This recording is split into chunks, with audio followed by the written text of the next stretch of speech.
a housing market crash worse than the Great Depression? Wow, we're going to tell you who said that and what they might be thinking. Hey everybody, Bull Boom, Bear Bust. It is July 16th. It's Thursday. Welcome to this episode. Bulls and Bears, let's get right into it here. Recent article here out of The Hill with an interview from economics professor Richard Wolff. Now, I haven't really followed Richard Wolff that much, so I'm not too familiar with his work, but here's a little bit about him. He is 78 years old, so he has seen his fair share of boom and bust, that's for sure. And he is described as a Marxian economist, or from the Marxian school of economics. It is a school of economic thought. Its foundations can be traced back to the critique of classical political economy in the research by Karl Marx. Marxian economics comprises several different theories and includes multiple schools of thought which are sometimes opposed to each other.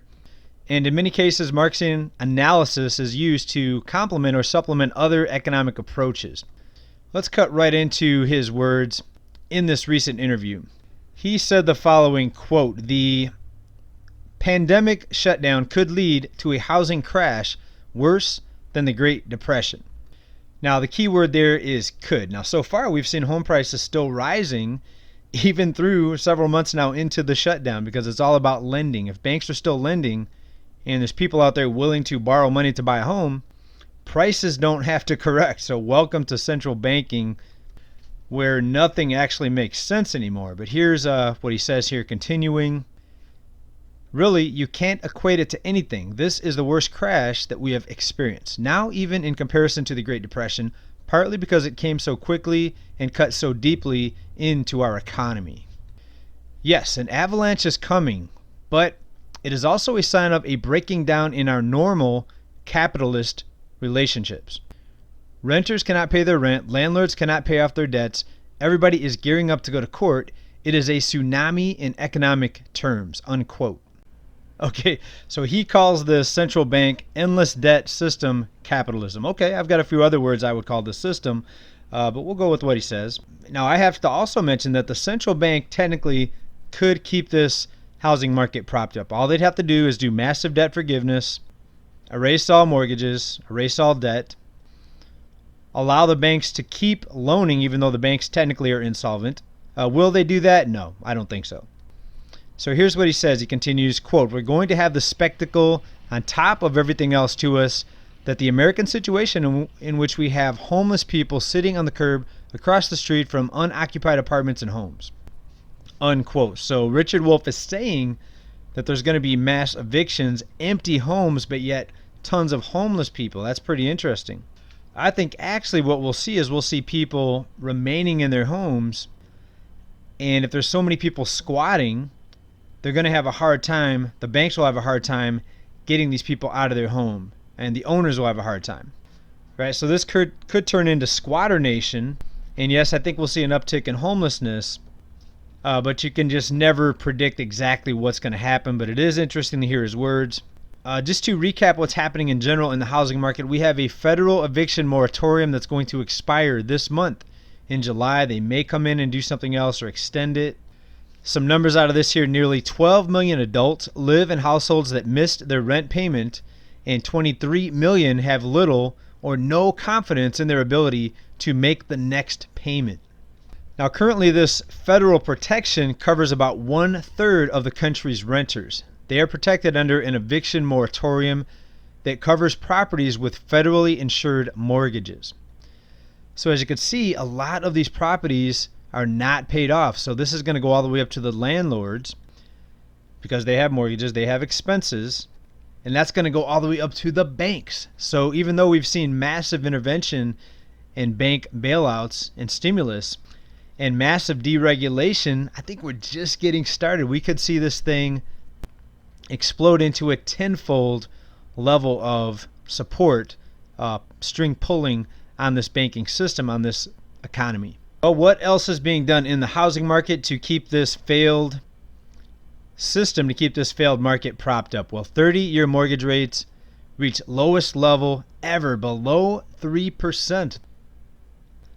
Right, this is all they have is stimulus, easy money, lower mortgage rates, right, and empty promises. Now let's talk about the unemployment number. Weekly jobless claims rise by more than 1 million for the 17th straight week in a row. Now it's interesting when we see the job gains reported, they leave out how many job losses there are. So imagine you go fishing. Every time you catch a fish, you put it in the bucket, but the bucket has a hole in it. So you come in at the end of the day, you've caught 20 fish, and you say, hey, look at all these fish I caught. But there's no fish in the bucket because as many as you caught, they're just being lost. And this is the situation with the unemployment number. So if anybody tells you that we're in this V-shaped recovery, you're smarter than that. I think most of you on this channel know this by now. And now with the shutdown 2.0, especially here in California where the government is just decimating the economy here. And I don't think we're going to get out of this without some major pain. That's why I always say, you've got to prepare. Hard assets do you no good if you don't have a way to protect those assets. Basic necessities, food, shelter, water, defense mechanisms, defense units. Okay, it's just a matter of time. This system was designed to fail. Let me say it again. It was designed to fail. From the moment they create that very first dollar and it's printed or typed into existence, it becomes impossible to pay it off. Why? Because you have interest attached. So the only way to pay off the debt is to print more money, put it into the economy, into circulation. But see, that comes with more debt. Each loan comes with more debt. So the moment that a dollar is created from the central bank or just from the lending institution, Bank of America, Chase, Wells Fargo, loaning out money they don't have, it's impossible to pay it back because there's interest that you pay back that hasn't been created yet. So you see, it's a never-ending debt cycle. Also, what is going to happen to the dollar? Recent article right here out of Bloomberg via Yahoo Finance. Decade of the dollar at imminent risk as uptrend break looms. So with unlimited printing, unlimited stimulus, just a black hole of debt and money creation, is the dollar going to stay strong? Some people say yes. They say it's the cleanest shirt in the dirty laundry. Others say no, there's going to be a collapse because you just cannot print to infinity and not expect any consequences. And I again say prepare for that with hard assets. Link down below if you'd like to buy some silver. I use SD Bullion. That's where I get my silver. Now, I think that when we look back at what's happening right now, when we look back in 8 to 12 months from now, it's going to seem like that this was obvious, that there was going to be a collapse. And we know what's happening right now. They're just trying to keep this propped up. They're trying to keep the people full. And I still think that 99% of the population has no idea what's coming. And even us here on this channel, you and I, we don't know exactly what's coming, but we do know that we better prepare. Because if you think the people that got us into this debt, into this mess, if you think those same people are the ones that are going to get us out of this mess, I think you are sadly mistaken. Just look at all of the waste that's been happening, right? PPP loans, forgivable loans to billionaires, multinational corporations.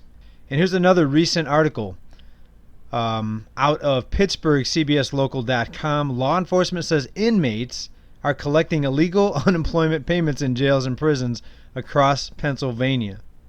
Right? This is the most inefficient system where you allow a group of a select few individuals to run the entire economy and our money system. It's absolutely insane. It's going to come to an end very, very soon. We've never seen this level of intervention by the central bank.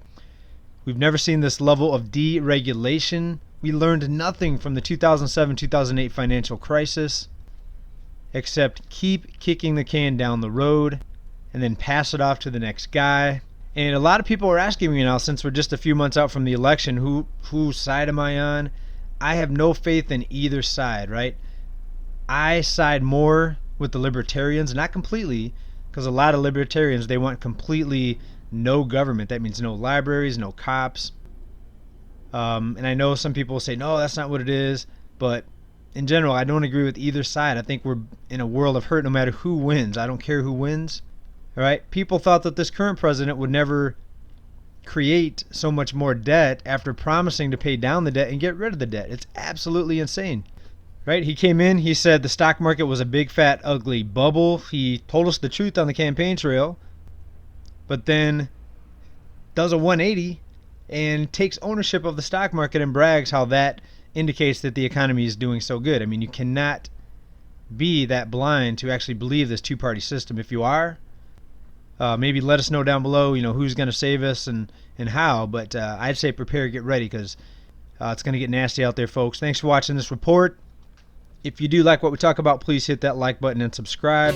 Help us break through the algorithm that chooses not to promote channels like ours. We don't get put at the top of the list in search results in most cases, so any help you can do, any help you can give, we greatly appreciate it. Most of all, come back for more. Leave a comment. Thank you for watching. Ride the bull, prepare for the bear. Bye for now.